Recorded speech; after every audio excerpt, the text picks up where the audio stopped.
में मुझे लगा था कि मेरा वांटेड स्कोर का 0 होना थोड़ा एम्बैरेसिंग है, पर हैरानी की बात यह है कि ज्यादातर लोगों का स्कोर 0 ही है। मैंने बहुत कम लोगों का वांटेड स्कोर 1 देखा है। मैं तो अपना वांटेड स्कोर पब्लिक नहीं करने वाली। तुम्हारा वांटेड स्कोर क्या है मिंकी?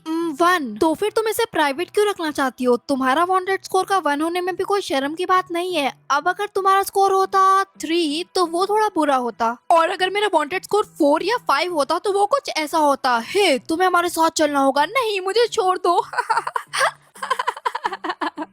मिंकी, क्या तुम ठीक हो? हाँ, मैं ठीक नहीं थी। जो मेरे साथ होने वाला था वो सोच सोच कर मेरी हालत खराब हो रही थी, पर मुझे बस आज के दिन तक खुद को कैसे भी संभालना था, क्योंकि मुझे उम्मीद थी कि मेरी मॉम हमारे लिए कोई ना कोई रास्ता जरूर ढूंढ निकालेंगी। स्टूडेंट्स, अब वक्त आ गया है तुम सबको अपने वांटेड स्कोर को पब्लिक करने का। उसके बाद हम तुम्हारे वांटेड स्कोर के हिसाब से एक एक्सरसाइज कराने वाले हैं। हाँ मिंकी बोलो। पर हम खुद से भी तो बता सकते हैं कि हमारा वांटेड स्कोर क्या है। अपने वांटेड स्कोर को खुद से बताने में और उसे पब्लिक करने में कोई फर्क नहीं है मिंकी। एग्जैक्टली, इसलिए मुझे अपने वांटेड स्कोर को पब्लिक करने की कोई जरूरत नहीं लगती। मिंकी प्लीज हमारे आज के दिन को उससे और ज्यादा डिफिकल्ट मत बनाओ जितना ये ऑलरेडी डिफिकल्ट है। चुपचाप हमारे इंस्ट्रक्शंस को फॉलो करो।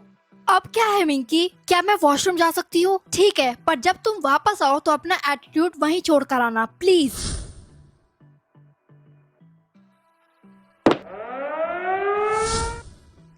रिया, मिंकी, तुम ऐसे छुप क्यों रही हो? मेरे साथ आओ। मुझे बिल्कुल समझ नहीं आ रहा कि हम वापस स्कूल के अंदर क्यों आए जब स्कूल के किसी कोने में आग लगी हुई है। कोई आग वाग नहीं लगी है रिया, वो फायर अलार्म मैंने ही बचाया है। क्या मैं पूछ सकती हूँ कि तुमने ऐसा क्या सोच कर किया? इस वक्त तुम मुझसे जितना कम सवाल जवाब करोगे उतना बेहतर होगा रिया। इससे काम चल जाएगा। तुम्हें मेरे अंदर से उस माइक्रोचिप को बाहर निकालना होगा। एक पेन को यूज करके? तुम्हारा दिमाग खराब हो गया है क्या? बिल्कुल नहीं, मैं ये नहीं करने वाली, और तब तक तो बिल्कुल नहीं जब तक तुम मुझे बता नहीं देती कि आखिर तुम करना क्या चाहती हो। रिया प्लीज। फाइन, इस लड़के के लिए पता नहीं मुझे क्या क्या करना पड़ता है। वैसे तो मैं 100% श्योर नहीं थी कि मैं रिया पर अपने पूरे पास्ट को लेकर ट्रस्ट कर सकती हूँ या नहीं, पर उस मोमेंट में मैं उसकी लॉयल्टी देखकर रिया से दिल से और भी ज्यादा जुड़ गई थी। अंदर ही अंदर इस ख्याल से मैं बहुत उदास हो रही थी कि शायद मुझे ये सब छोड़कर जाना पड़े। अगर चीजें हमारे हाथ से निकल गई तो। उस वक्त अपनी पूरी जिंदगी में पहली बार मैंने खुद को यूनिवर्स से प्रे करते हुए देखा कि सब कुछ ठीक हो जाए। अपनी पूरी जिंदगी में वो पहली बार था जब मुझे मौत से डर लग रहा था। क्या तुम श्योर हो कि तुम्हें कुछ नहीं हुआ? तुम्हारे गले से बहुत खून निकल रहा था। हाँ। मिंकी, मैं ठीक हो जाऊंगी। Thanks Riya. Oh my god, क्या हुआ? मेरा स्कोर ये बढ़ गया। अब ये 0 नहीं रहा, ये 1 हो गया है। आई एम सो सॉरी रिया। चुप हो जाओ मिंकी, ये कितना कूल है। फाइनली अब मैं बोरिंग नहीं रही। तो फिर यूर वेलकम आई गेस। आज से कोई मुझे परेशान नहीं करेगा। आज से मुझे सब रिया दी बैडी बुलाएंगे। रिया, अब हमें क्लास में वापस जाना चाहिए, इससे पहले कि डॉली मैम हमें ढूंढते हुए यहाँ आ जाए। हाँ चलो। तो फायर अलार्म बजने से पहले हम कहाँ थे? ओ हाँ, याद आया, तुम सब अपने वांटेड स्कोर को पब्लिक करने वाले थे। मिंकी, तुम्हारा वांटेड स्कोर अभी तक लोड ही नहीं हुआ? नहीं, उन लोगों ने कहा था कि इसे लोड होने में थोड़ा टाइम लगेगा। इसे लोड होने में ज्यादा से ज्यादा 24 घंटे लग सकते थे, पर वो 24 घंटे तो कब के बीत गए।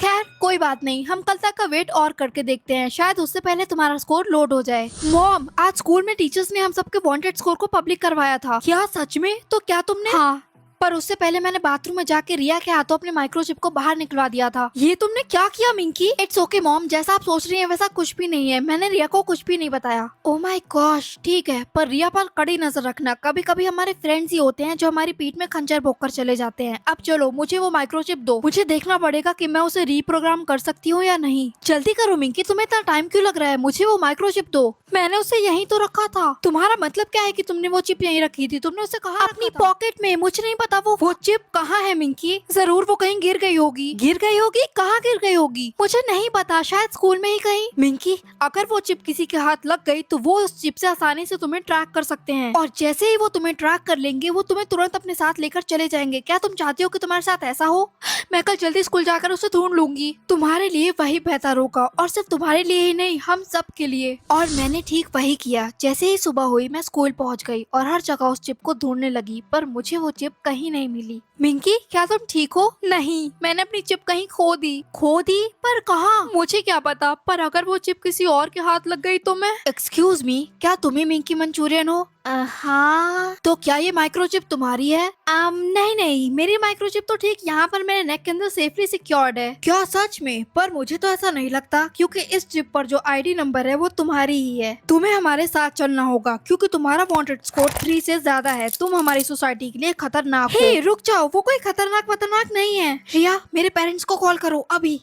जब मैं छोटी थी तो मेरी मॉम मुझे कैसे सवालों का कैसा जवाब देना है इस चीज की प्रैक्टिस करवाती थी। इन केस हम कभी पकड़े जाएं तो हमारे पास उनको बताने के लिए एक झूठी कहानी थी कि हम कौन हैं और कहां से आए हैं। वो कहानी बहुत अच्छी थी। हमारी लैंग्वेज में कहें तो वो कहानी बुलेट प्रूफ थी, पर वो सिर्फ टेक्नोलॉजी के बेटर होने से पहले तक ही यूजफुल थी। उस रूम में उन लाई डिटेक्टर्स के बीच और एक ऐसा वांटेड स्कोर जो पूरी तरह से मेरे खिलाफ था। मुझे पता था कि अपनी जिंदगी में पहली बार मुझे उनसे सच बोलना पड़ेगा, भले ही फिर उसकी वजह से मुझे अपनी पूरी जिंदगी उन सलाखों के पीछे गुजारनी पड़े। ठीक है मिंकी, तुम्हारे पास अपने केस में बयान देने के लिए पूरे 5 मिनट का समय है। अगर तुम नहीं चाहती कि तुम्हें कस्टडी में लिया जाए तो तुम्हें पता है कि तुम्हें क्या करना है। मेरे मॉम और डैड पूरे 10 साल तक एक माफिया गैंग का हिस्सा थे। वो उनकी फाइनेंशियल साइड के लिए काम करते थे। उनका काम सिर्फ इतना था कि उन्हें पूरा ध्यान रखना होता था कि गैंग के सारे पैसे हर वक्त हर किसी की निगरानी से दूर छुपा कर रखें, और उन्हें अपना काम करने के लिए जो कुछ भी करना पड़ जाता था वो करते थे, जैसे कि अपने रास्ते के कांटों को दूर हटाना। मैं 5 साल की थी जब उन्होंने ये फैसला लिया कि वो माफियाज की जॉब छोड़ देंगे। वो माफिया लीडर हर जगह से फंसा हुआ था, और कोई भी उसके खिलाफ जाने की सोचे या फिर उसकी मर्जी के बिना उसकी गैंग को छोड़ने का फैसला करे तो